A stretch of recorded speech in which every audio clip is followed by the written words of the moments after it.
खुट्टा चाहिँ काटेर फालिसकियो अहिले होइन। खुट्टा काटेर भन्दा मुनि पुरै खुट्टा काटेर फाल्यो। हातको चाहिँ हेरियो यहाँबाट हात चाहिँ यहीँ नै चुडियो थियो क्या, यहीँ हुँदै चुडियो थियो। चिप्लो ढुङ्गाबाटै मान्छे हान्दै आएको गाडी हो यो। गाडी चाहिँ स्पिडमा यहाँबाट दुईजना मान्छेहरू चाहिँ बाटो काट्दै हुनुहुन्थ्यो, लेडिजहरू दुईजना।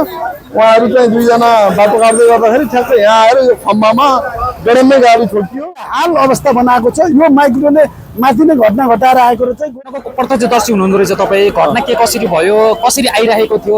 यो मेरो पसल यो अन्नपूर्ण मेसिनरी भन्ने पसल मेरो हो। मेरो अगाडि यो दुर्घटना घटेको छ। यो माइक्रो माथि चिप्लो ढुङ्गाबाट तल आएको थियो। तल आउँदा यो माइक्रोले उतापट्टिको यो डिभाइडरमा हानेको मैले लाइभ देखेको नि। त्यहाँबाट हानेपछि त्यहाँबाट झन् स्पिड भएर यता आएर यता आएको प्रत्यक्ष मेरो आँखाले देखेको। मैले त मेरो पसलतिर छिर्छ कि भन्ने म डराइरहेको थिएँ। त्यो अर्दै यता आएर यहाँ हाने मान्छेहरू सायद धेरै नै के हुनुभएको छ त्यो डेथ भएको त मैले भन्न चाहन्न। त्यो शब्द उच्चारण पनि गर्न चाहन्न।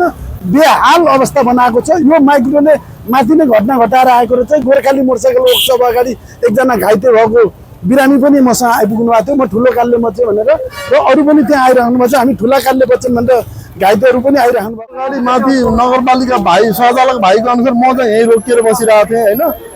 उताबाट चाहिँ एकदम रफ्तारमा गाडी आइरहेको। भाइले चाहिँ एउटा भाइ बाहिर दौडिरहेको थियो। किन दौडेको भने पछि सोद्धा ढुङ्गा खोज्नलाई यो गाडीमा चाहिँ अब वेट हाल्नलाई ढुङ्गा खोज्दै रहेछ।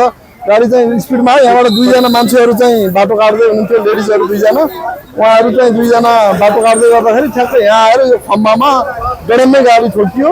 यता साइडमा एउटा बाइक पनि पल्टियो। अनि अगाडि भएको मान्छेहरू समेत अहिले कम्तीमा 12-13जना चाहिँ जेएमसी हस्पिटलमा हुनुहुन्छ। 2-3जना चाहिँ साह्रै नै नाजुक जस्तो हुनुहुन्छ। अरूको अवस्था ठिकै छ है। अनि एकजनाको अवस्था चाहिँ चिन्ताजनक छ भनिएको छ नि। उहाँको चाहिँ खुट्टा चाहिँ काटेर फालिसकियो अहिले होइन।